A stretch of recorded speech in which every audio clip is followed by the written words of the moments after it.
Hello चलो, मैं आदित्यानंद आपका वेलकम करता हूं एक बेहतरीन सेशन में इलेक्ट्रिक चार्जेस एंड फील्ड का। तो आज अपन इलेक्ट्रिक चार्जेस एंड फील्ड का लेक्चर नंबर 5 करने वाले हैं और आज धमाका मचाएंगे, बहुत सारा काम करेंगे। तो आज सर स्टार्ट हो जाएगा क्या कूलम्स लॉ। लेकिन कूलम्स लॉ से पहले अपन पढ़ेंगे फ्रिक्शनल चार्ज को। क्या बेटा पढ़ेंगे बेटा?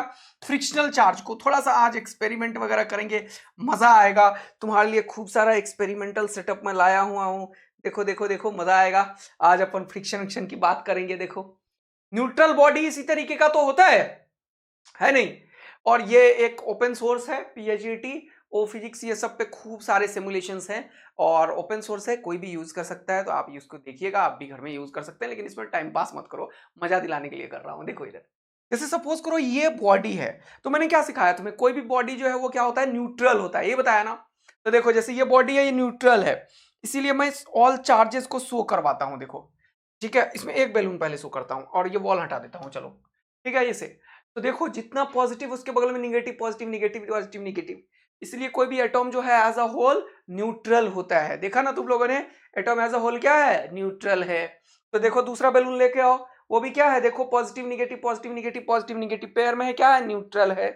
बॉल लेके आओ, क्या करोगे? देखो, पॉजिटिव निगेटिव निगेटिव, ये क्या है? न्यूट्रल है। यानी कि इस दुनिया में जितने भी सब्सटेंसेस हैं, ये सब क्या है? न्यूट्रल है। देखना, अभी एक एक चीज मजा दिलाऊंगा। अब जैसे बचपन में करते थे, एक कॉम्ब लेते थे और टिक टिक टिक टिक टिक टिक टिक करते थे, ऐसे सटाते थे। ये मैंने क्या किया? मैंने फ्रिक्शन के थ्रू बॉडी को चार्ज किया। ये आज से नहीं है, ये बहुत पहले से है ग्रीक में, है ना? तो अपन जो इलेक्ट्रोस्टैटिक्स में पढ़ रहे हैं वो स्टैटिक चार्ज के बारे में पढ़ रहे हैं। तो एटॉम कहीं पे भी ऐसे कोई भी सब्सटेंसेस है, उसके जितने भी एटॉम्स होंगे वो एज ए न्यूट्रल होता है। इसलिए जितने पॉजिटिव हैं उतने ही निगेटिव है, इसलिए हम इसको ऐसे दिखाते हैं। कुछ नहीं है भैया, कोई चार्ज नहीं है। इस पे नेट चार्ज कितना है बताओ? नेट चार्ज कितना है? जीरो। इस पे नेट चार्ज कितना है? जीरो। इस पे नेट चार्ज कितना है? जीरो। यही तो पढ़ा है अपन ने। हाँ सर।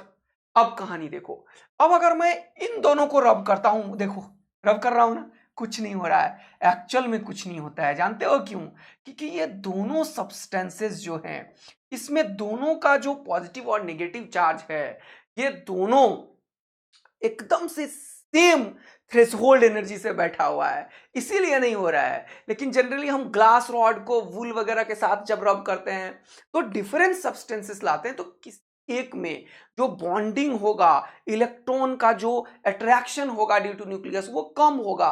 तो एक जगह से इलेक्ट्रॉन दूसरे में जाता है, तो एक हो जाता है पॉजिटिव चार्ज और दूसरा हो जाता है नेगेटिव चार्ज।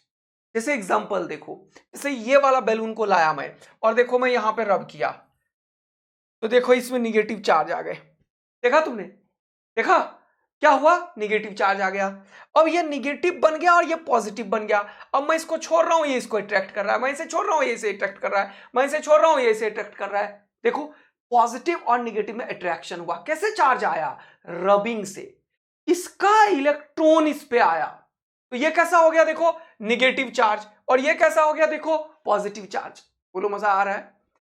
इस बैलून को भी लाया मैंने, इसको भी थोड़ा थोड़ा दे दिया, फ्रिक्शन किया, तो इस पे भी कुछ इलेक्ट्रॉन्स आ गए। अब देखो, अब इसको मैं इधर ले जा रहा हूं, इधर ले जा रहा हूं, तो देखो देखो देखो देखो देखो देखो देखो देखो देखो, ये दीवार है, इसका बॉन्डिंग ज्यादा है, तो ये इलेक्ट्रॉन्स को निकाल के इस पे नहीं दे रहा है भैया।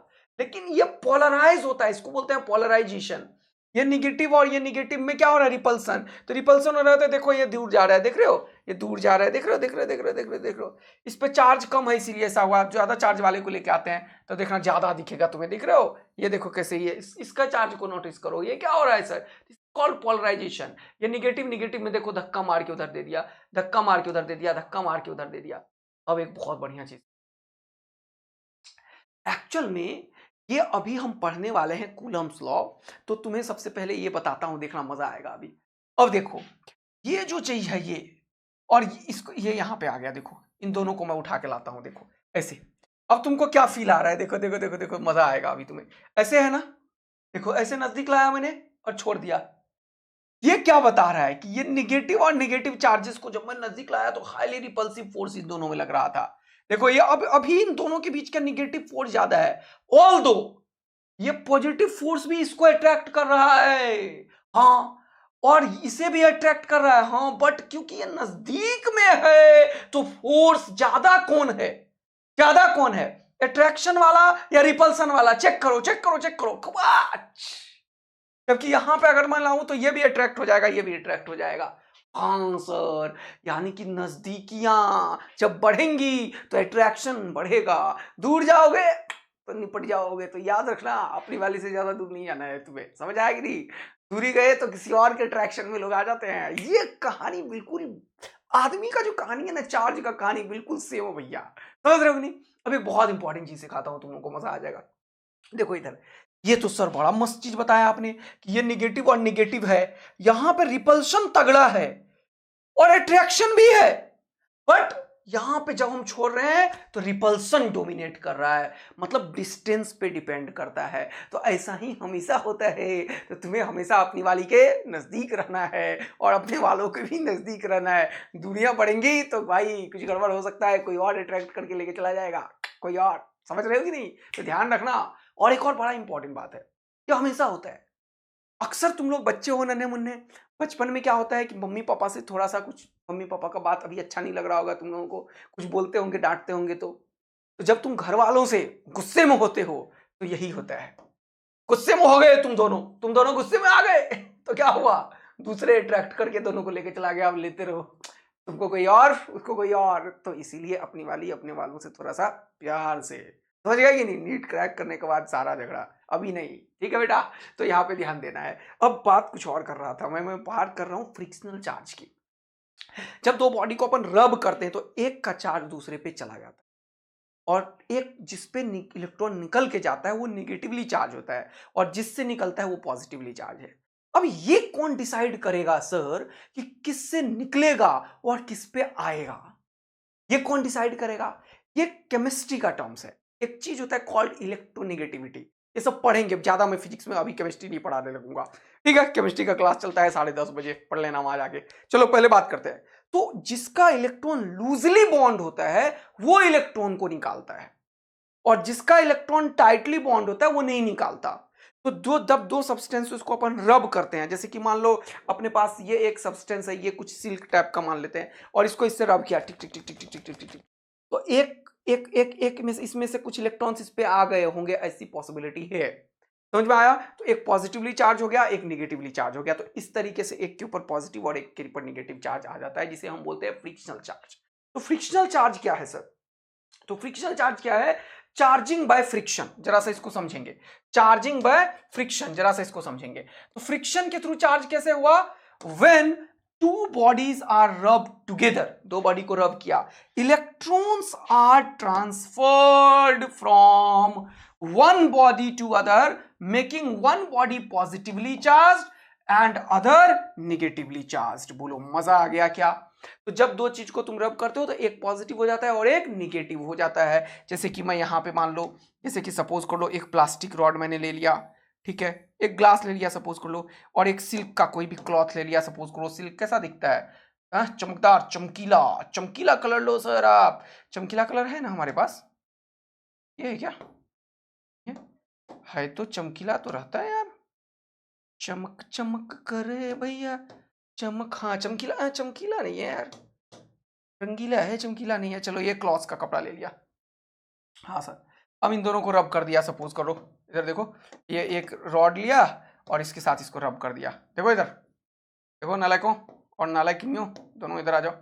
तो इसको रब किया तो हो सकता है एक पॉजिटिवली चार्ज हो जाए और एक निगेटिवली चार्ज हो जाए। तो कौन पॉजिटिव चार्ज होगा, कौन निगेटिव चार्ज होगा, ये कौन डिसाइड करेगा? कहां से कहां पे इलेक्ट्रॉन उठ के आया। बात समझ में आया? अगर इससे इलेक्ट्रॉन निकलेगा तो ये हो जाएगा क्या? Negatively charge. इससे इधर आया होगा इलेक्ट्रॉन, इससे आया होगा तो ये हो जाएगा निगेटिवली चार्ज, और ये क्या हो जाएगा? Positively charge. जितने इलेक्ट्रॉन 1 2 3 4, तो 1 2 3 4 लिखो। तो इस तरीके से कहानी होती है। कहानी पॉजिटिव चार्ज और निगेटिव चार्ज रबिंग के थ्रू आता है, कोई खास बात नहीं। अब बड़ा इंपॉर्टेंट चीज हम बात करेंगे, क्या सर? चार्जिंग का एक चीज है ये फ्रिक्शनल चार्ज जो हमने पढ़ा अभी। दूसरा, थर्मिक इमिशन से भी बॉडी चार्ज होता है। थर्मोइक का मतलब क्या होता है? थर्मोइक का मतलब होता है कि टेम्परेचर से गर्म कर देना। जैसे कोई भी एक सब्सटेंस है हमारे पास, सपोज कर लो ये एक सब्सटेंस है मान लो, ठीक है, इसको मैंने क्या किया? आग लगा दिया, गर्मी पैदा कर दी भैया। हाँ गर्मी पैदा कर दिया, तो क्या होगा? हीट होगा, हीट होगा, हीट होगा। तो इसके अंदर बहुत सारे इलेक्ट्रॉन्स होंगे, बोलो हाँ है ना? दिख रहा है, विजिबल है कि नहीं इलेक्ट्रॉन तुम लोगों को? नहीं है सर पूरा अच्छे से। चलो इलेक्ट्रॉन होगा इसके ऊपर बहुत सारा। जब गर्मी मिला तो ये इलेक्ट्रॉन्स कुछ एक आध बाहर निकल जाएगा, तो इलेक्ट्रॉन के इजेक्शन से क्या हो जाएगा, ये जो बॉडी दिख रहा था तुम्हें उसमें से इलेक्ट्रॉन की कमी हो गई, तो ये बॉडी कैसा हो गया, पॉजिटिवली चार्ज हो गया। कैसा हो गया, पॉजिटिवली चार्ज हो गया। तो बॉडी थर्मिक इमिशन से भी चार्ज हो जाता है। तो यहां पे हमने क्या देखा कि when the metal is heated at high temperature then some electrons of metals are ejected and the metal becomes positively charged. This is again a process of charging. अगला प्रोसेस ऑफ चार्जिंग है photo electric effect, जिसको कि सुबह पढ़ेंगे 10:30 बजे chemistry में भी, अभी 2-3-4 लेक्चर के बाद मजा दिला देंगे तगड़ा। और फिजिक्स में भी पढ़ेंगे भैया, है कि नहीं? यस, पूरा का पूरा चैप्टर ही अपना फोटो इलेक्ट्रिक इफेक्ट, समझ लो तुम कितना भयानक है। फोटो इलेक्ट्रिक इफेक्ट क्या बोलता है, ये भी किसी मेटल की बात करता है। जैसे सपोज करो ये एक मेटल सरफेस है मेरे पास, ओके सर, मेटल सरफेस है आपके पास, मजा आया मजा आया मजा आया। इस मेटल सरफेस को, मेटल क्या होता है, मेटल में फ्री इलेक्ट्रॉन्स एग्जिस्ट करते हैं, बोलो हाँ है ना? मेटल में क्या होता है दोस्त, फ्री इलेक्ट्रॉन्स एग्जिस्ट करते हैं, millions of billions of electrons है। ये इलेक्ट्रॉन है, इलेक्ट्रॉन है, इलेक्ट्रॉन है, इलेक्ट्रॉन है, इलेक्ट्रॉन है, इलेक्ट्रॉन है, इलेक्ट्रॉन है, इलेक्ट्रॉन है, इलेक्ट्रॉन है, इलेक्ट्रॉन है, इलेक्ट्रॉन है। अब क्या हुआ, जब बहुत सारे इलेक्ट्रॉन है तो इस इलेक्ट्रॉन को क्या किया इसने, जल्दी बताओ मेरे प्यारे बचवा और बचवी लोग, जल्दी बता दो मेरे प्यारे बचवा और बचवी लोग, क्या बताएं सर? देखिए, जब ये इलेक्ट्रॉन है तो जब तुम इसको रेडिएशंस करते हो खुबाच, जब तुम इसको रेडिएशन करते हो टकाक, तो ये क्या हुआ, वेव के से थ्रू एनर्जी मिलता है इसको। और फोटो इलेक्ट्रिक इफेक्ट क्या बोलता है, जब कोई भी जो वेव है, वेव का वेवलेंथ होता है और फ्रीक्वेंसी होता है, इसके पास एनर्जी होता है और मोमेंटम होता है। इसका जो एनर्जी है वो इसका एक एनर्जी होता है जिसे बोलते हैं वर्क फंक्शन फाई। कोई भी मेटल ऐसा थोड़ी है फ्री इलेक्ट्रॉन है तो 2-4 पॉकेट में रखा लेके निकल दिए, ऐसा थोड़ी कर पाओगे। फ्री इलेक्ट्रॉन है लेकिन फिर भी वो एक पर्टिकुलर एनर्जी से बंधा हुआ है किसी मेटल में, जिसे वर्क फंक्शन बोलते हैं। क्या बोलते हैं, वर्क फंक्शन। खैर ये सब पढ़ेंगे, अभी इसकी बात नहीं है। जैसे कि तुम हो और तुम्हारे पापा मम्मी हैं, जब वो लोग घर में हैं, तुम घर में हो, तुम घर में किसी भी रूम में घूम सकते हो, लेकिन घर के बाहर जाने, 1 बजे रात को तुम्हें घर के बाहर जाना है तो मम्मी और पापा को बोलना पड़ेगा तुम्हें, मतलब तुम एक पर्टिकुलर एनर्जी से बंधे हुए हो। तुम फ्री हो घर में मूव करने के लिए लेकिन घर के बाहर जाने के लिए नहीं हो। वैसे ही ये इलेक्ट्रॉन फ्री है अपने ही मेटल सरफेस पे मूव करने के लिए, ऐसे नहीं मेटल के बाहर जाने के लिए। अगर मेटल के बाहर कोई ले जाए तो सामने किसी को आना पड़ेगा। ऐसे तुम घर के बाहर थोड़ी जाओगे यार, कोई तुम्हारे घर के सामने आना पड़ेगा जिसका एनर्जी, जिसका अट्रैक्शन ऑफ एनर्जी तुम्हारे घर वाले एनर्जी से ज्यादा होगा, तभी तुम बाहर निकलोगे, अदरवाइज तुम नहीं निकल सकते। सही बोल रहा हूं यानी? इन सिमिलर फैशन ये इलेक्ट्रॉन इस मेटल सरफेस को तभी लीव करेगा जब ये जो एनर्जी है वो इस वर्क फंक्शन से ज्यादा हो। ये energy, this energy must be equal to 5। Energy of each photon must be equal to 5। यही फोटो इलेक्ट्रिक इफेक्ट सिखा दिया तुम्हें। तो इसको मिला, तो अगर ये एनर्जी ज्यादा है तो ये इलेक्ट्रॉन निकल दिया, चल भैया अब हमें वर्क फंक्शन की कोई ज्यादा चिंता नहीं है, हम सरफेस को छोड़ के बाहर निकल जाएंगे। तो इसी को बोलते हैं फोटो इलेक्ट्रिक इमिशन। ये फोटोन है, फोटोन, इसीलिए फोटोन से जब एनर्जी मिलता है इलेक्ट्रॉन को, और वो एनर्जी अगर वर्क फंक्शन से ज्यादा हो ईच फोटोन का एनर्जी, तो इलेक्ट्रॉन निकाल देता है। तो क्या हुआ, इलेक्ट्रॉन निकला तो ये मेटल कैसा बन गया, ये अपना जगह छोड़ के गया तो एक पॉजिटिव चार्ज को यहां पे छोड़ता हुआ गया, ये पॉजिटिवली चार्ज बन गया। तो तुमने क्या देखा मेरे दोस्त, well light of sufficiently high frequency. ऐसा क्यों लिखा सर? क्योंकि एनर्जी एच न्यू होता है, न्यू ज्यादा होगा तो एनर्जी ज्यादा होगा, इसीलिए बोला सफिशिएंटली हाई फ्रीक्वेंसी। इस न्यू को ही पढ़ते हैं फ्रीक्वेंसी। क्या पढ़ते हैं, फ्रीक्वेंसी दोस्त। तो फ्रीक्वेंसी ज्यादा तो एनर्जी ज्यादा। सफिशिएंटली वर्ड यूज क्यों किया, क्योंकि वर्क फंक्शन से ज्यादा होना चाहिए। अब देखो, जैसे कि मान ले तेरे पास, मान ले 1000 रुपया है, बहुत है 1000 रुपया पॉकेट खर्च तुम्हें मिल जाए, बहुत है यार, क्या करोगे पैसे का? खाना खाते ही हो, पैसा पापा कहीं देते भी है, घूमने फिरने के लिए तुम्हें सब कुछ मिलता है, तुम्हारे पॉकेट में 1000 रुपया है, बहुत है। लेकिन भैया तुम्हारा फोन टूट जाए और पिताजी तुम्हें नया फोन 10 दिन पहले दिलाया हो और तेरे पॉकेट में 1000 रुपया हो, तेरे को क्या होने वाला है? कुछ नहीं होने वाला है। वही बात है, मैं बोला हाई फ्रीक्वेंसी। तुम्हारे पास तो 1000 रुपया है भाई, लेकिन तेरा फोन टूट जाए और तेरे को लेना है तो 1000 रुपए कम हो जाएगा। तो ये जो हाई फ्रीक्वेंसी है, हाई एनर्जी है, वो रिलेटिव है। किसके कंपैरिजन में है? वर्क फंक्शन के। यानी कि सफिशिएंटली हाई होना चाहिए जिससे कि वर्क फंक्शन को ओवरकम पाए, तभी इलेक्ट्रॉन निकलता है। तो ये तुम्हें फिजिक्स पढ़ा दिया मैंने। sufficiently high frequency is incident on metal surface, then some electrons gains energy। आया, एनर्जी मिला, तो ये क्या करेगा? ये एनर्जी मिला कहां से? From light, and come out of the metal surface and remaining metal becomes positively charge. This is again a process of charging. वैसे हमारे सिलेबस में क्या क्या है? Charging due to conduction, touch करने से ही काम होगा भैया। याद आ गया तुम लोगों को पूरा का पूरा कहानी? Q is proportional to charge, Q is proportional to radius. Yes, एक बच्चा था, कौन था? अरे यार पूरा फिजिक्स का उसने पूरा का पूरा लिख दिया यार। तालियां, तेरा नाम तो लिखूंगा एकदम स्वर्ण अक्षरों में बेटा। बहुत जबरदस्त लिखा था यार तूने। जो पॉइंट्स मैंने पढ़ाया सारा का सारा तूने लिखा था। थैंक यू यार, बहुत पावरफुल था। मैं उसे पिन करूंगा पक्का। थैंक यू, बड़ा अच्छा पढ़ रहे हो तुम बेटा। और वो शॉर्ट नोट्स बनाए जा रहे हो, मुझे भेजना है ना, मैं तुम्हारा शॉर्ट नोट्स एकदम पब्लिश करवाऊंगा। ठीक है, चलो इधर आ जाओ। तो यहां पे देखो। तो यहां पे एनर्जी जो है वो 5 से ज्यादा है तो इलेक्ट्रॉन छोड़ के निकल जाएगा, ये पॉजिटिवली चार्ज होगा। तो हमारे सिलेबस में एक चीज है कंडक्शन, जो टच होने से काम होगा, एक दूर से काम हो जाएगा भैया, तो उसको क्या बोलोगे? इंडक्शन। क्लियर हो रहा है दिमाग में? इंडक्शन हमेशा ऑपोजिटली चार्ज लाता है, कंडक्शन सेम चार्ज देता है। दूसरा क्या बताया था मैंने? इंडक्शन, कंडक्शन के बाद फ्रिक्शनल चार्ज, जो अभी पढ़ाया मैंने तुम्हें। दो बॉडी को रब करोगे, किसी एक से पॉजिटिव चार्ज, किसी एक से नेगेटिव, जिससे निकलेगा वो हो जाएगा पॉजिटिव चार्ज, जिस पे इलेक्ट्रॉन जाएगा वो हो जाएगा नेगेटिवली चार्ज। लेकिन इक्वल अमाउंट ऑफ चार्ज ही आएगा, जितना नेगेटिव आएगा उतना ही पॉजिटिव आएगा, क्योंकि जितना इलेक्ट्रॉन यहां से निकला है उतना ही प्लस का क्यू चार्ज उसके ऊपर आता है, क्यू बराबर एनी चार्ज। ये बात कितनों को समझ में आया? जल्दी कमेंट करके बताओ पहले। सर जब आप थे फोटो इलेक्ट्रिक इफेक्ट में तब हम फोड़ रहे थे, और लिख दो एकदम मस्त, मजा आ रहा है सर, MMA। जल्दी लिखो फटाफट से यहां तक, ताकि मुझे समझ में आ जाए कि 10 मिनट 15 मिनट के अंदर बच्चा सब सीख रहा था।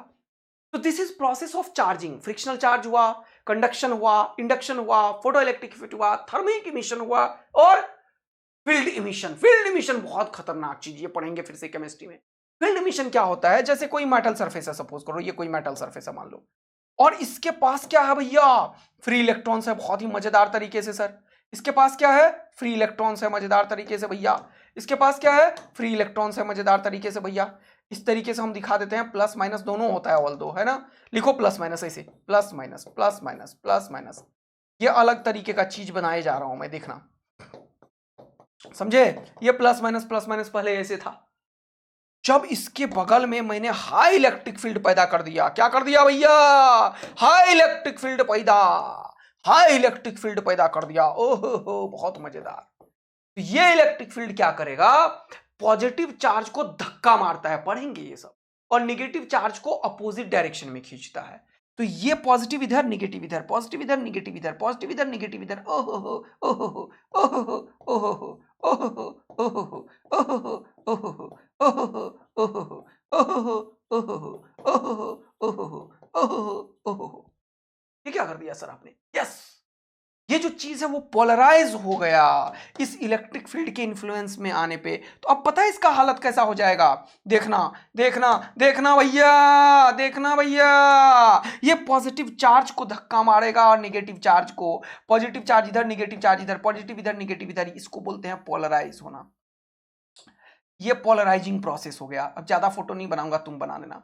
जो पहले एक साथ बैठा हुआ था वो ऐसा बन गया। अब और तेज फील्ड बढ़ाया तो फील्ड पॉजिटिव चार्ज को अपनी तरफ में धक्का मारेगा और इलेक्ट्रॉन को खींचेगा। तो एक टाइम आएगा कि खींच के कुछ इलेक्ट्रॉन को बाहर निकाल के रख दे। जब इलेक्ट्रॉन खींच के बाहर निकल गया तो ये बॉडी पूरा पॉजिटिवली चार्ज हो जाता है। This is called field emission. तो इसके थ्रू भी बॉडी क्या होता है? चार्ज होता है। जरा पढ़ेंगे।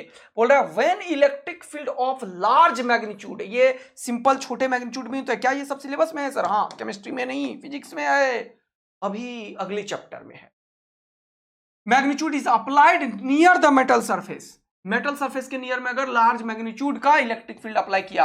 अब ये मत समझना इलेक्ट्रिक फील्ड क्या होता है, एक चार्ज पैदा करता है अपने आसपास के रीजन में एक चीज, जिसे इलेक्ट्रिक फील्ड बोलते हैं। इसका ऑपरेशन करेंगे 2-3 लेक्चर में। अब ये इलेक्ट्रिक फील्ड जब पढ़ेंगे तो ठीक है। तो इलेक्ट्रिक फील्ड क्या होता है सब पढ़ेंगे अपन।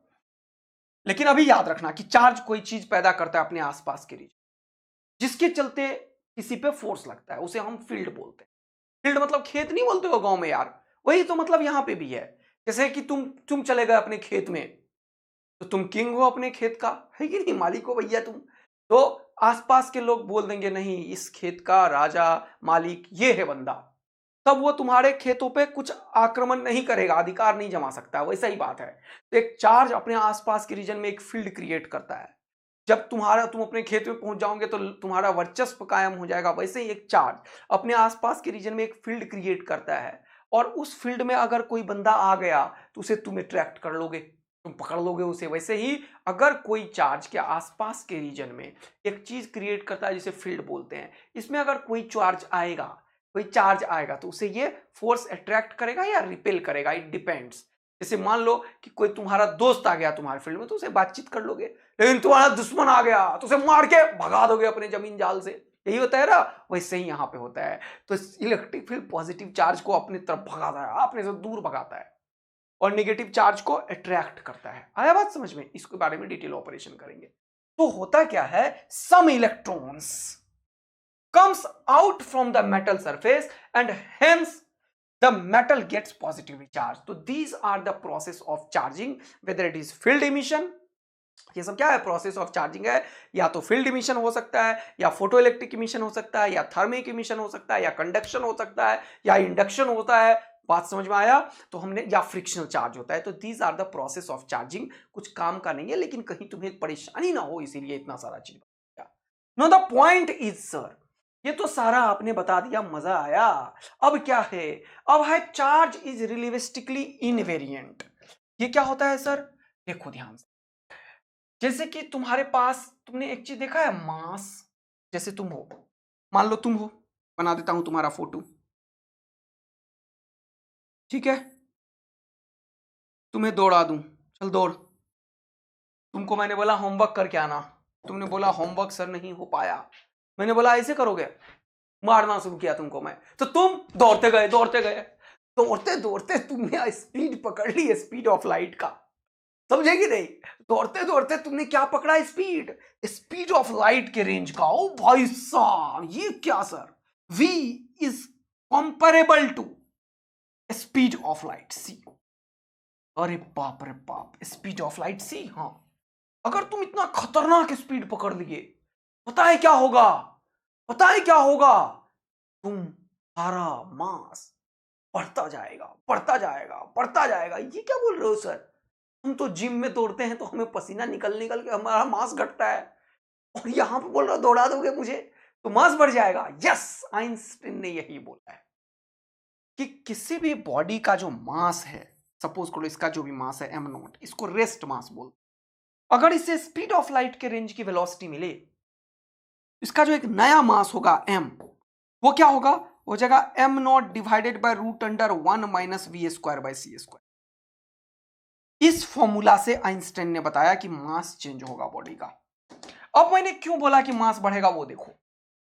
इस दुनिया का सबसे अल्टीमेट स्पीड ऑफ लाइट है, जिसका वैल्यू होता है c = 3 × 10⁸ 3 लाख किलोमीटर पर सेकेंड है। ये 3 × 10⁸ मीटर पर सेकेंड। यह अल्टीमेट स्पीड है, इससे बड़ा स्पीड इस दुनिया में एग्जिस्ट नहीं हो सकता, थोड़ा सा कम ही रहेगा इससे। ये 3 × 10⁸ है तो 2 × 10⁸ हो जाएगा, 1 × 10⁸ हो जाएगा, 3 नहीं होगा भैया। समझ में आया कि नहीं? तो ये वेलोसिटी हमेशा इससे कम होगा। अब छोटे चीज को तुम बड़े चीज से डिवाइड कर रहे हो, छोटे चीज को बड़े चीज से डिवाइड करो तो हमेशा डेसिमल में आंसर आएंगे, हमेशा डेसिमल में आंसर आएंगे। बोलो हाँ या ना? अब एक और कहानी है, अभी मैं बताऊंगा, पहले एक चीज समझो। अगर एक में किसी भी पॉइंट को घटाओगे तो यह पक्का डेसिमल में आएगा, डेसिमल का रूट लोगे डेसिमल में आएगा। अगर किसी चीज को किसी डेसिमल से डिवाइड करो तो क्या होगा? फॉर एग्जाम्पल लो, मान लो कि तुम 5 हो, 5, और उसको 0.01 से डिवाइड किए, बताओ कितना हो गया? ये चीज कितना हुआ बताओ? पॉइंट उड़ने से 1 आता है और 2 डिजिट है तो 2 जीरो आएगा, ये सिखाया था मैं बेसिक मैथ्स में। ये कितना हो गया बताना जरा सा? सर ये हो गया पॉइंट उड़ने से 1 और 2 जीरो, तो ये हो गया 500। देखो बढ़ गया ना? पहले ये कितना था? 5, लेकिन डेसिमल से डिवाइड किया तो ये हो गया 500। ओ भाई, तो जब तुम स्पीड ऑफ लाइट के रेंज से दौड़ना शुरू कर देते हो तो तुम्हारा मास जो होगा वो पहले के मास से क्या हो रहा है, बढ़ रहा है सर। पहले m0 मास था 5 kg के थे तुम, और ये डेटा मिल गया 0.01, तुम हो गए 500 के। ओ भाई इतना बढ़िया चीज है ये। Yes, mass is relativistically variant. बात को समझना, रिलेटिविस्टिकली का मतलब something related to speed is related to speed of light को बोलते हैं रिलेटिविस्टिकली। तो मास रिलेटिविस्टिकली कैसा है, वेरिएंट है। जरा ध्यान देना, वेरिएंट है, ये वेरी करता है भैया। In similar fashion length very करता है। और कुछ है क्या, हाँ लेंथ वेरी करता है। जैसे ये लेंथ है, आइंस्टाइन ने क्या बोला, इसका लेंथ कितना है भैया, L।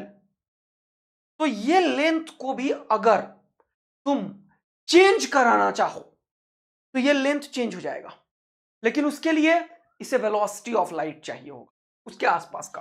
तो इसका नया वाला ये L0 है ओरिजिनल लेंथ। तो नया वाला लेंथ जानते हो कितना होता है, L0 √1 - v²/c²। इसीलिए तुम पढ़ते हो लेंथ कॉन्ट्रैक्शन। हाँ, इसीलिए हम बोलते हैं कि हम फ्यूचर पास्ट में जा सकते हैं, ये कर सकते हैं, वो कर सकते हैं, क्योंकि लेंथ कॉन्ट्रैक्शन का कॉन्सेप्ट वहां पे आता है। ये सब मैं नहीं, आइंस्टाइन फोटोइलेक्ट्रिक इफेक्ट के आगे रिलेटिविस्टिकली नहीं पढ़ा रहा हूं, मैं समझा रहा हूं। लेंथ कॉन्ट्रैक्ट होता है। देखो, डेसिमल से मल्टीप्लाई करोगे तो घट जाता है, डेसिमल से डिवाइड करोगे तो बढ़ जाएगा। उस तरीके का कोई भी चीज चार्ज के केस में नहीं होता, यही बोल रहा है। Charge is relativistically invariant. तो ऐसा कोई भी फॉर्मूला चार्ज के लिए नहीं है कि पता चला तुम चार्ज को बोले क्यू हो तुम हो गए Q0 डिवाइडेड बाय √1 - v²/c²। अब ऐसा कुछ भी नहीं होता है। That's why it is called charge is relativistically invariant. और इसीलिए मैंने बोला this means that charge is independent of frame of reference.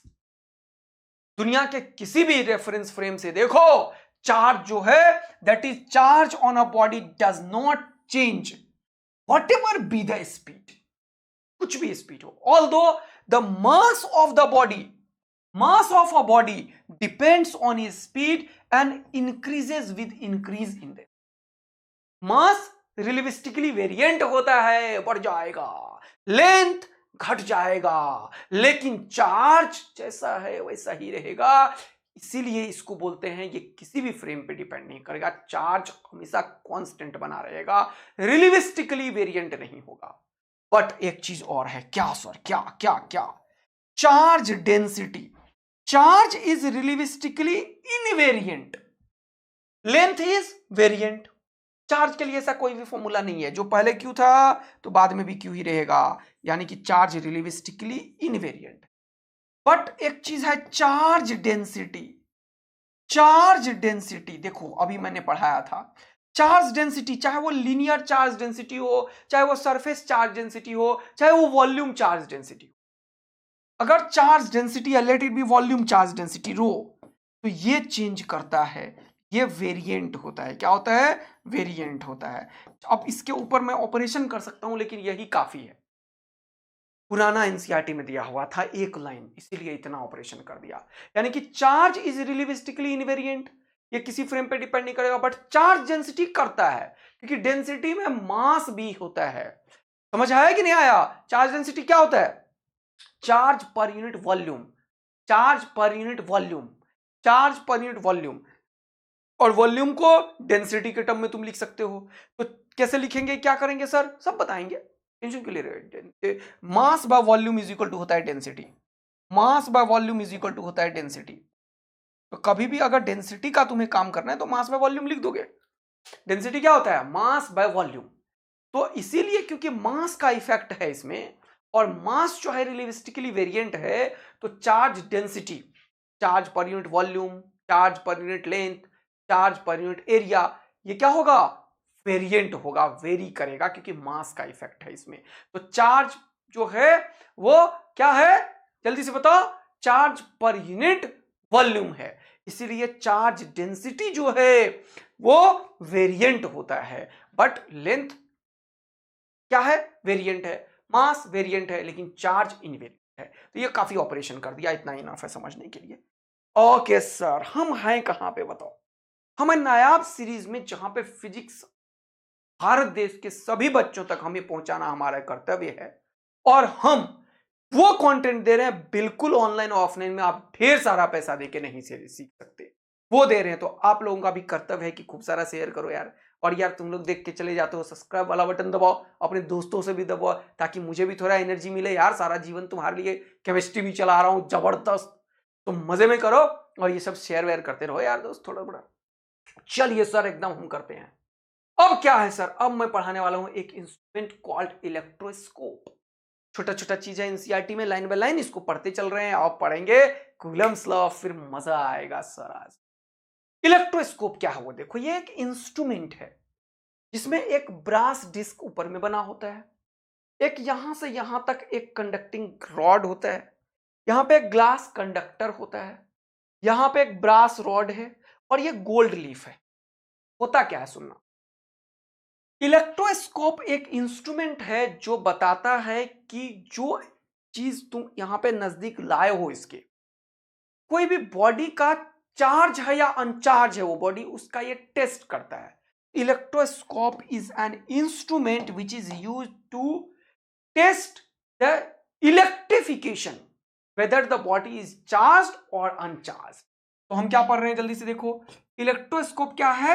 It is an instrument, it is an instrument. Okay, ये क्या करता है instrument? It is an instrument to test whether a body is charge और uncharge. तो ये क्या करता है? Test of electrification. इसको क्या बोलोगे, किस चीज का टेस्ट करता है ये? Test of electrification. Electrification, electrification, electrification का मतलब whether the body is charge और अनचार्ज। इलेक्ट्रिफिकेशन का मतलब whether the body is charged और अनचार्ज्ड, चार्ज्ड और अनचार्ज्ड। बस ये इतना बताता है। ये नहीं बता पाता है कि पॉजिटिवली चार्ज है या फिर निगेटिवली चार्ज है। तो हम करते कैसे हैं वो जरा समझेंगे। तो एक इंस्ट्रूमेंट है जो कि टेस्ट करता है इलेक्ट्रिफिकेशन का। What do mean by electrification? Electrification का मतलब ये बताएगा कि कोई भी जो बॉडी है वो चार्ज है या अनचार्ज है। अब वो चार्ज बॉडी पॉजिटिवली चार्ज भी हो सकता है और निगेटिवली चार्ज भी हो सकता है, इसमें कोई दिक्कत नहीं है। अब सपोज करो मैंने एक बॉडी ले लिया, ये वाला बॉडी ले लिया, ऐसे ले लिया एक बॉडी। अब ये मैंने दूर रखा है तो इंडक्शन हो जाएगा, और मैंने इसके नजदीक कर दिया तो कंडक्शन हो जाएगा। बोलो हाँ है ना? तो मैं दोनों प्रोसेस करूंगा, इसलिए दूसरा फोटो भी लिख रखा हूं।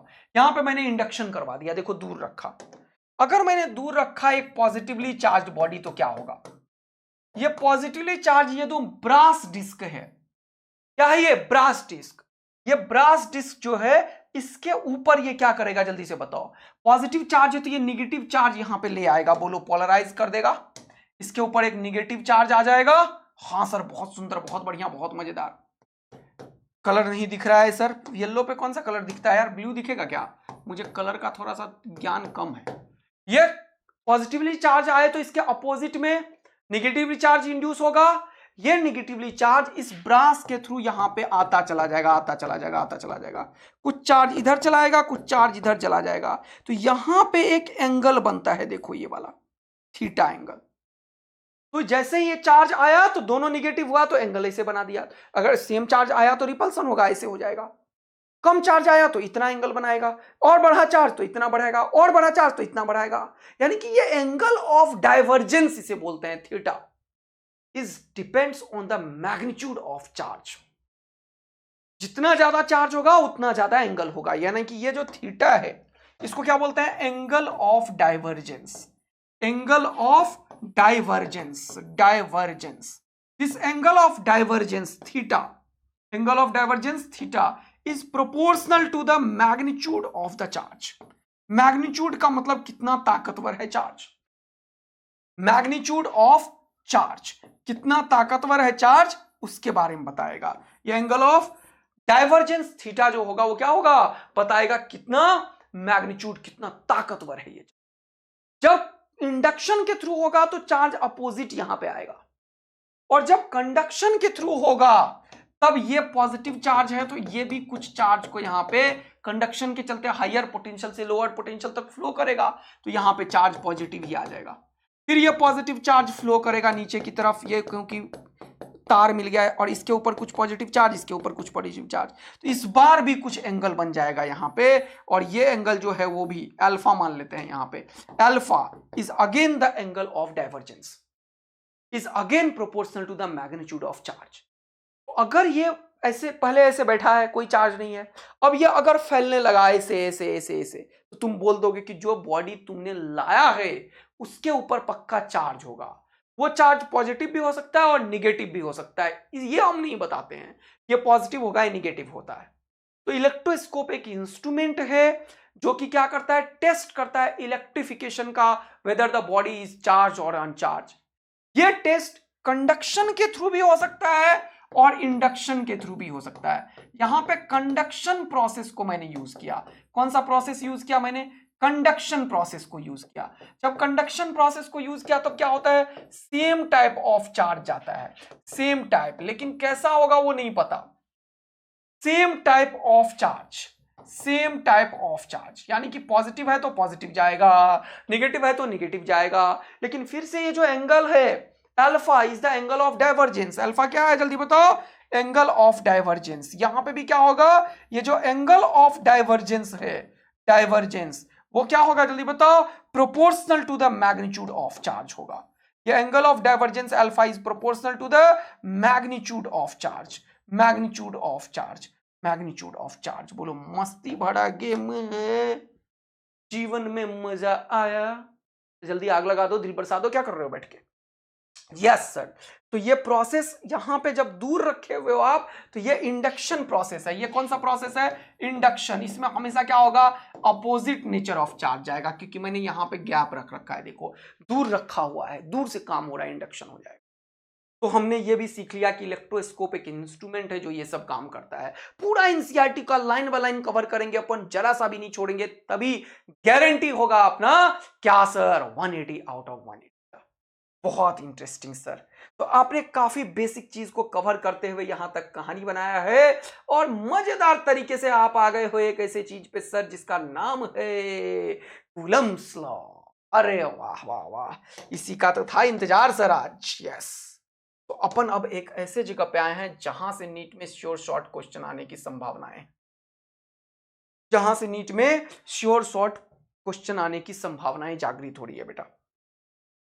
कूलम्स लॉ क्या बताता है जरा सा देखते हैं। कूलम ने दो लॉ दिया है वैसे।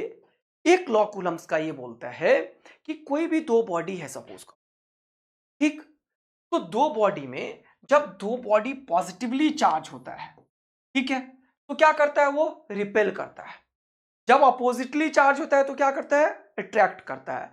मतलब same kind of charge repel each other and opposite kind of charge attract each other. पहला इंपॉर्टेंट लाइन हम सीख रहे हैं, क्या सीख रहे हैं, same nature of charge, kind भी बोलते हैं, सेम नेचर ऑफ चार्ज क्या करता है, repel each other, repel each other. अब एक बहुत इंपॉर्टेंट बात अभी मैं समझ, तो मान लो कि यहां पे हमारे पास एक चार्ज है, ठीक है, कैसा है ये, पॉजिटिव। ये कैसा है, पॉजिटिव, क्या करेगा, रिपेल करेगा। अच्छा, सेम नेचर है, निगेटिव है, ये कैसा है, निगेटिव है, क्या करेगा, रिपेल करेगा।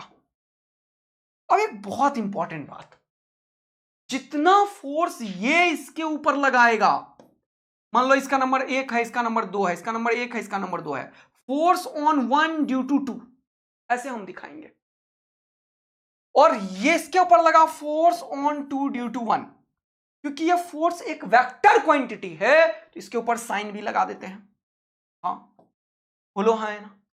Similarly force on 1 due to 2 और ये फोर्स ऑन 2 ड्यू टू 1, इसका जो मैग्नीट्यूड होता है चार्ज का वो सेम होता है। डायरेक्शन देखो, ये इसके ऊपर चार्ज की फोर्स किधर लगा रहा है, इधर, और ये इसके ऊपर किधर लगा रहा है, इधर, यानी कि डायरेक्शन अपोजिट है। इन दोनों के ऊपर फोर्स का डायरेक्शन अपोजिट है, फोर्स का डायरेक्शन अपोजिट है, और मैग्नीट्यूड सेम है। ये क्या बोल रहे हो sir, yes, magnitude of the charge मतलब F12 फोर्स 1 नंबर का जो 2 नंबर पे है और F21 मैग्नीट्यूड मतलब न्यूमेरिकल वैल्यू, मैंने 50 बार रटवाया अभी तुरंत। मैग्नीट्यूड जब भी कोई भी बोले तो तुम्हें याद होना चाहिए 2 4 5 7 9 10, 2 माइक्रोकुलम, माइक्रोकुलम यूनिट है और 2 मैग्नीट्यूड है, ताकत है, कितना ताकतवर वो चार्ज है। किसी ने बोला 100 माइक्रोकुलम, वो ज्यादा चार्ज है। किसी ने बोला 1 कुलम, भैया वो तो सबके पापा जी हैं, सिखाया था मैंने तुम्हें, वो बहुत ज्यादा चार्ज है। तो इन दोनों का फोर्स जो है वो बराबर होगा, मतलब ये अगर 10 न्यूटन का है तो ये भी 10 न्यूटन का होगा, ये 20 न्यूटन का है ये भी 20 न्यूटन का होगा। ओहो, तो न्यूटन बाबा को याद कर रहे हैं। अब एक और चीज पढ़ेंगे उसके बाद, यहां पे ये जो पढ़ा रहा हूं इसके बाद एक और चीज को पढ़ेंगे। पहला चीज क्या है, same nature of charge repel each other. दूसरा क्या है जल्दी बताओ, opposite nature of charge, opposite nature of charge, ये TURE थोड़ा स्पेलिंग अच्छे से लिखना। नेचर ऑफ चार्ज क्या करेगा, अट्रैक्ट ईच अदर।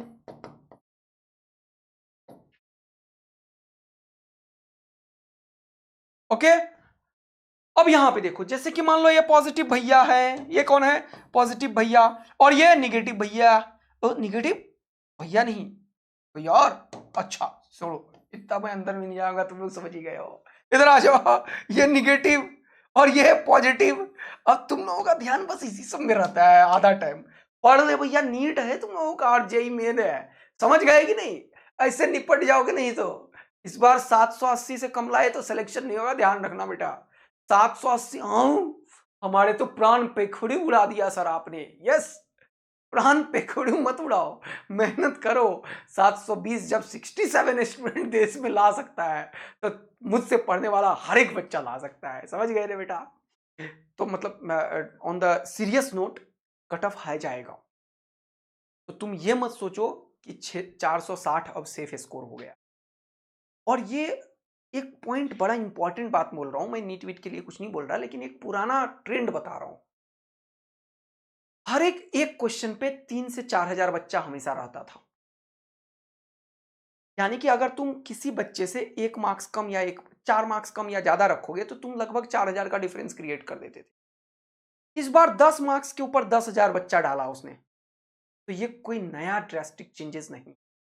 ऑल्दो ना ही मैं नीट के किसी भी चीज को सपोर्ट या अपोज कर रहा हूं, मैं एक ट्रेंड तुम्हें बता रहा हूं।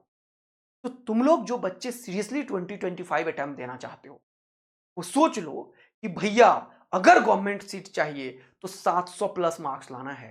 और अगर आदित्यानंद से पढ़ रहे हो तो तुम फिजिक्स और केमिस्ट्री में अगर 180 से कम लाए तो पेट का जो अंतड़ी है ना वो निकाल दूंगा, ध्यान रखना, जब तक दोबारा 720 नहीं लाओगे। तो मेहनत करना है बेटा, पॉइंट इतना सा है।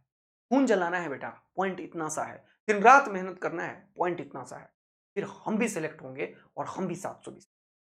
मानते हैं कि कुछ हुआ, मान लो, मानते हैं 20-25 बच्चा इधर उधर हुआ होगा, 50 बच्चा ऐसे हुआ, फिर भी 7 8 5 बच्चा तो ऐसा है ना देश में जो 720 ला रहा है, तो तुम क्यों नहीं हो सकते हो ना। तो टारगेट 700 प्लस, और मेरे से पढ़ रहे हो 720, उससे कम वाला आदमी नहीं हूं मैं। तो मैं अपना खून जलाना चाहता हूं, टारगेट बड़ा रखेंगे तभी तो 700 प्लस पहुंच पाएंगे दोस्त। और तुम जानते हो इस बार तो रैंक 1 भी, समझ ही गए हो तो क्या बोलना है। वो अलग बात है कि दूसरे जगह भी जाके, लेकिन बोल तो दिया ही, फिजिक्स तो आदित्य सर से ही पढ़े थे। तो भैया तो 2024 में 1 रैंक और अगले साल 10 रैंक मेरे से आना चाहिए यहाँ पे। तो तुम सारे के सारे यहाँ पीछे बोर्ड पे खड़ा रहना और बोलना यस 720। समझ आएगी नहीं भैया, चलो इधर।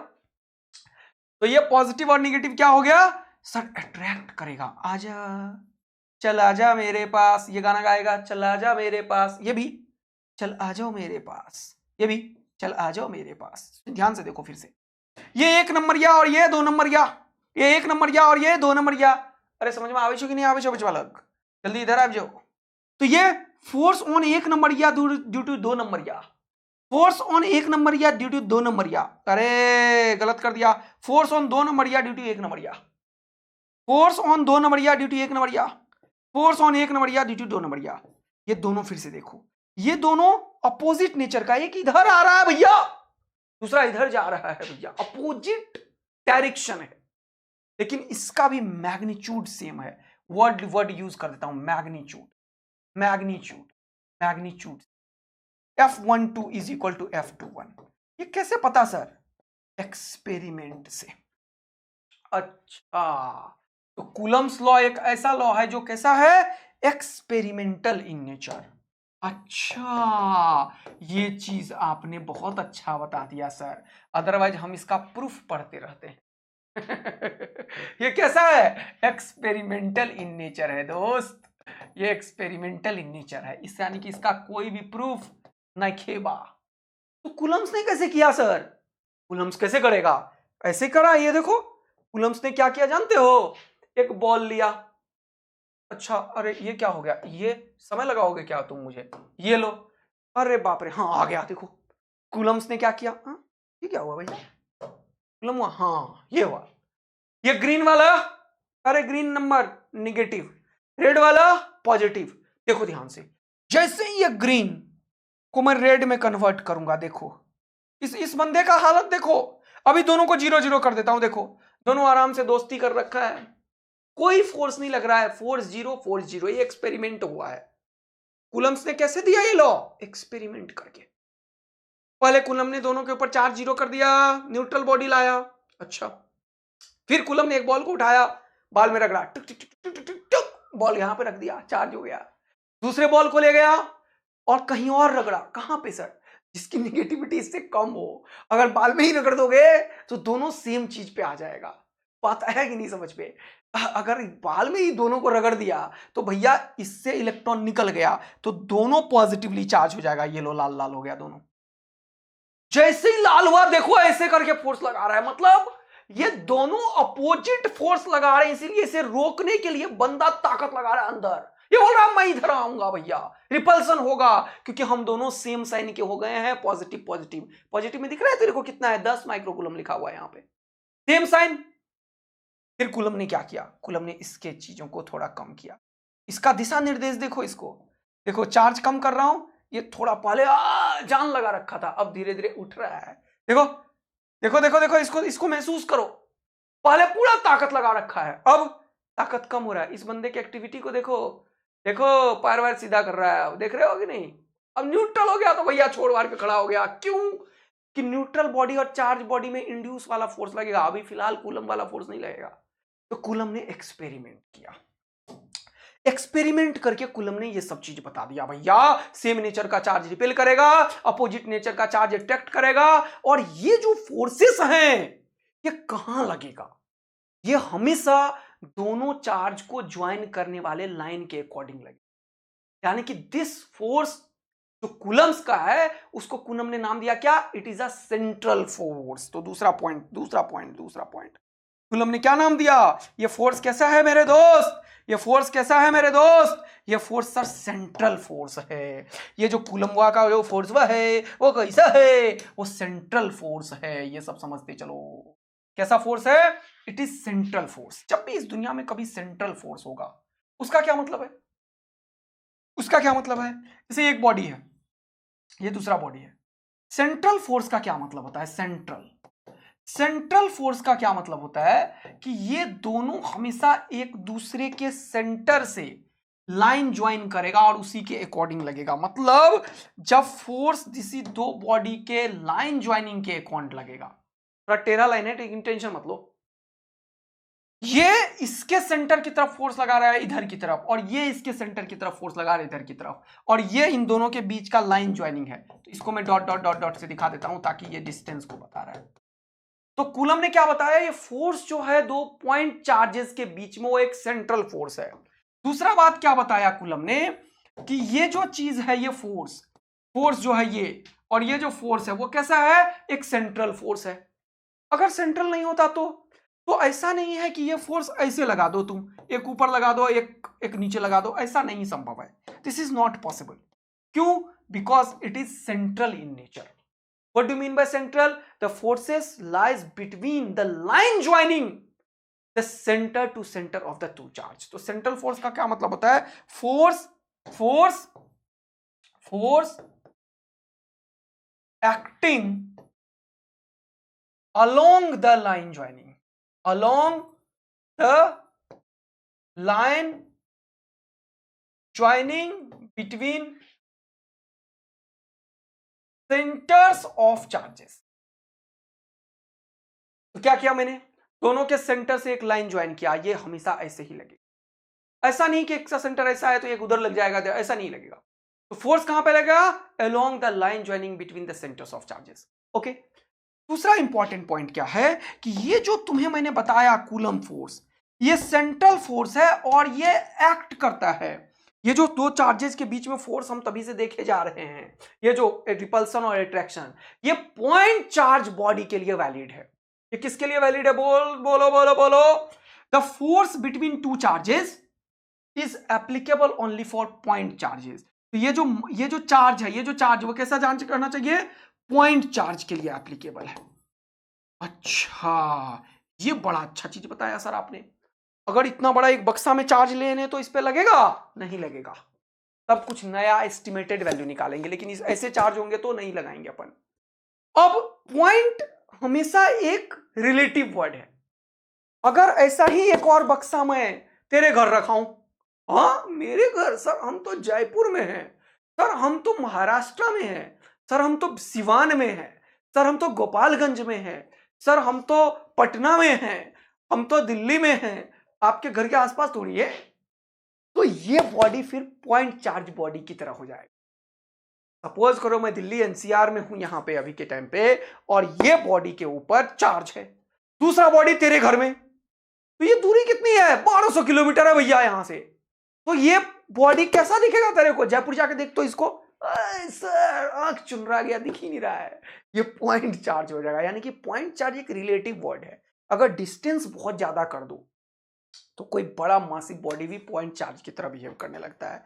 बट कूलम्स ने जो लॉ दिया है ये सिर्फ पॉइंट चार्ज के लिए एप्लीकेबल है, लेकिन हम इसको अप्लाई करवाएंगे किसके लिए, स्फेरिकल सिमेट्रिकल बॉडी के लिए। स्फेरिकल थोड़ा सा symmetrical body. What do you mean by spherical symmetrical body sir, जैसे हॉलो स्फेयर है, इस पे भी लगाएंगे अपन। अच्छा, जैसे सॉलिड स्फेयर है, इस पे भी लगाएंगे अपन। अच्छा, अब आयो ना मजा सर। ये हॉलो स्फेयर हो गया, हाँ सर, ये हॉलो स्फेयर हो गया, हाँ सर। इसका भी सेंटर टू सेंटर ज्वाइन कर देंगे क्या, हाँ। तो इसका सेंटर और इसके सेंटर पे, इसका सारा चार्ज इसके सेंटर पे बैठा देंगे, इसका सारा चार्ज इसके सेंटर पे। अगर ये निगेटिव है और ये निगेटिव है तो ये भी इसको रिपेल करेगा, ये भी इसको रिपेल करेगा। देखो, स्फेरिकल सिमेट्रिकल बॉडी के सारे चार्ज को सेंटर पे लगा के भी करेंगे। अच्छा, तो ये जितने भी निगेटिव चार्ज हैं उसको आप सेंटर पे मान लोगे, हाँ। जितने भी निगेटिव चार्ज हैं उसको आप सेंटर पे मान लोगे, हाँ। और फिर सेम चार्ज दे दिया तो रिपेल करेगा। ये सॉलिड स्फीयर भी हो सकता है। अच्छा, समझ में आ रहा है सर। ये सॉलिड स्फीयर बना दो लेकिन कंडक्टिंग रख दो तो क्या फर्क पड़ेगा, चार्ज तो अभी भी कहां पे लाई करेगा, जल्दी बताओ। सरफेस पे कंडक्टिंग है तो, और नॉन कंडक्टिंग है तो तुम समझ ही गए हो। इसके सॉलिड स्फीयर जान के बनाने की फोटो कोशिश करी है मैंने। ये क्या बना रहे हो सर आप, सॉलिड स्फीयर। क्या बना रहे हो, सॉलिड स्फीयर। क्या बना रहे हो, सॉलिड स्फीयर। ओके सर, बहुत बढ़िया, बहुत सुंदर, बहुत मजेदार, दमकदार, चमकदार। समझ रहे हो कि नहीं दोस्त। इसके ऊपर चार्ज कौन सा कलर चलेगा इस पे, ये देख लो। मान लो एक के ऊपर पॉजिटिव चार्ज दिया, दिख रहा है कि नहीं दिख रहा है भैया, पॉजिटिव दिख रहा है, नहीं दिख रहा है। चलो दूसरा कलर यूज करता हूं, ये वाला दिख रहा है, जल्दी देखो। नहीं दिख रहा है सर, कुछ नहीं दिखेगा अभी यहाँ पे, काला दिखेगा। हाँ, काला करो दिखेगा, काला दिखा कि नहीं, हाँ दिख रहा है सर। ये पॉजिटिव और ये निगेटिव, देख रहे हो, ये निगेटिव चार्ज। तो ये पॉजिटिव निगेटिव में क्या बोलेगा, चला जा मेरे पास, ये भी चला जा मेरे पास। तो द पॉइंट इज, कूलम्स ने बताया कि ये पॉइंट चार्जेस पे वैलिड होगा, ये फिजिकल सिमेट्रिकल बॉडी पे होगा, ये सेंट्रल फोर्स होगा, और सबसे इंपॉर्टेंट बात, पॉजिटिव पॉजिटिव चार्ज में रिपल्सन होगा, पॉजिटिव नेगेटिव में अट्रैक्शन होगा। अब रियल पॉइंट पे आ रहे हैं कि कूलम ने बताया क्या। क्योंकि मैंने तुम्हें बताया ये पॉइंट सब बहुत इंपॉर्टेंट था, हम लोग सिर्फ पढ़ लेते हैं लेकिन बेसिक चीज समझते नहीं और क्वेश्चन आ जाता है। तो अब कूलम ने बताया कि ये जो दो पॉइंट चार्जेस के बीच का कोई डिस्टेंस है r, और दो पॉइंट चार्जेस जो है वो q1 q2 है, तो इनके बीच का जो फोर्स है, the force between two charges, मान लो एक चार्ज है q1, दूसरा चार्ज है q2, ये एक चार्ज है, मान लो ये एक चार्ज है, दोनों पॉजिटिव पॉजिटिव है तो रिपल्सन होगा, अभी बता दिया मैंने। ये जो फोर्स है और दोनों के बीच का कुछ डिस्टेंस है, कितना डिस्टेंस मान लोगे, मान लो r है, तो अकॉर्डिंग टू कूलम्स पहला पॉइंट क्या है, the force of interaction between two charges is proportional to the magnitude of the charges. Force of interaction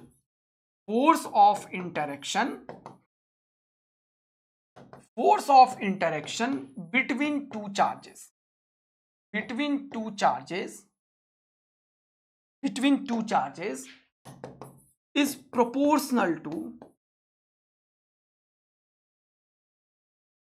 the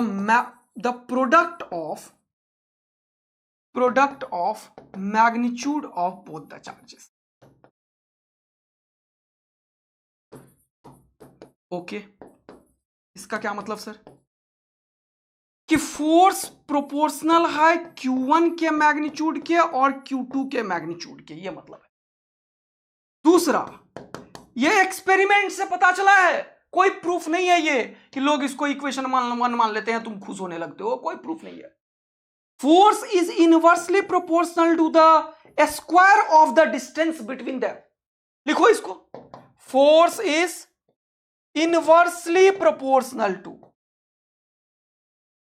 inversely proportional to the square of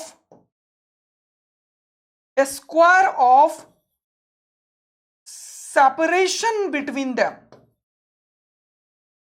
बोलो, तो f is inversely proportional to 1 by r square। जब इस equation और इस equation को combine करोगे, combining equation 1 and 2, combining equation 1 and 2 क्या मिलेगा बताओ मुझे, तुम्हें मिला जबरदस्त चीज, f is proportional to Q1 Q2, magnitude को ऐसे लिख देंगे बाय r स्क्वायर, और जब इस फोर्स को हटाओगे तो यहां एक प्रोपोर्शनलिटी कांस्टेंट होता है जिसे बोलते हैं k, Q1 Q2 by r square. इस k का जो वैल्यू है उसे दुनिया बोलती है 1/4 पाई एप्सिलॉन नॉट। इस k का जो वैल्यू है वो क्या है, 1/4 पाई एप्सिलॉन होता है एक्चुअल में तो, लेकिन क्योंकि ये जो एप्सिलॉन है अभी मैं बताऊंगा, ये होता है epsilon naught into epsilon r, ये सब बताऊंगा अभी, नीचे वाले पेज में होल्ड करो अभी, क्योंकि हम जो क्वेश्चन सॉल्व कर रहे हैं वो एयर मीडियम में कर रहे हैं, तो मोस्ट ऑफ द टाइम हमारे लिए ये जो एप्सिलॉन होता है वो epsilon naught into epsilon r होता है, और एप्सिलॉन आर का वैल्यू 1 हम मानते हैं, तो इसीलिए तुम्हारे लिए ये k जो होता है वो बुक्स में हमेशा 1/4 पाई एप्सिलॉन नॉट दिया रहता है, लेकिन एक्चुअल में वो 1/4 पाई एप्सिलॉन है। इन जनरल किसी भी मीडियम में, या हम मान के चल रहे हैं कि हम वैक्यूम में ये काम कर रहे हैं या फिर एयर मीडियम में ये काम कर रहे हैं, तो वैक्यूम और एयर का लगभग बराबर होता है एप्सिलॉन आर का वैल्यू। इसको बोलते हैं परमिटिविटी, इसको बोलते हैं रिलेटिव परमिटिविटी, इसको बोलते हैं परमिटिविटी ऑफ फ्री स्पेस। क्या बताता है सर ये परमिटिविटी? परमिटिविटी किसी मीडियम का इलेक्ट्रिक और मैग्नेटिक बिहेवियर के बारे में बताता है, करेंगे बात, लेकिन अभी मैं इंटरेस्टेड हूं इस के में। तो जब के का वैल्यू हमें पता चला 1/4 पाई एप्सिलॉन नॉट का वैल्यू होता है, तो फोर्स कितना है, मैं मैग्नीट्यूड ऑफ फोर्स की बात कर रहा हूं, मैंने कोई डायरेक्शन की बात अभी नहीं करी है, हमेशा मैग्नीट्यूड की बात करेंगे, डायरेक्शन हम यहां से दिखाएंगे कि भैया तुम दोनों निगेटिव हो, रिपेल करो, तुम एक क्या हो पॉजिटिव, एक निगेटिव हो, दूसरा पॉजिटिव हो, चलो अट्रैक्ट करो। हम ये साइंस से दिखाएंगे नहीं, हम यहां पे दिखाएंगे, लेकिन क्वेश्चन में हम हमेशा ऐसे दिखाएंगे कि F is equal to 1/4 pi epsilon naught Q1 Q2 by r square. अभी इसका ऑपरेशन पूरा बाकी है बेटा, इसके ऊपर पूरा दम कहानी करेंगे, खूब सारा चीज, ये सब क्या होता है इसको पढ़ेंगे। इसका वैल्यू होता है कुछ क्या, 9 × 10 का पावर 9। अब इस के का यूनिट देखो, यह न्यूटन, ये होगा metre square, newton metre square, और ये कूलम और कूलम पर कूलम स्क्वायर, तो इसका यूनिट क्या होगा के का, न्यूटन मीटर स्क्वायर पर कूलम स्क्वायर, ऐसा यूनिट होगा। इस के का यूनिट अगर ये है तो एप्सिलॉन नॉट का यूनिट क्या होगा बताओ जरा सा। एप्सिलॉन नॉट को उठा के उधर करो तो ये ऊपर जाएगा और ये नीचे जाएगा, तो ये हो जाएगा कूलम स्क्वायर पर न्यूटन मीटर स्क्वायर।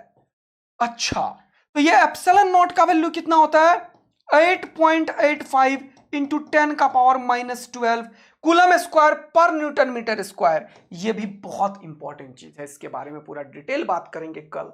हम हैं यहाँ पे नायाब सीरीज में फोड़ रहे हैं। मिलेंगे फिर से कल एक धमाकेदार सेशन में, तब तक के लिए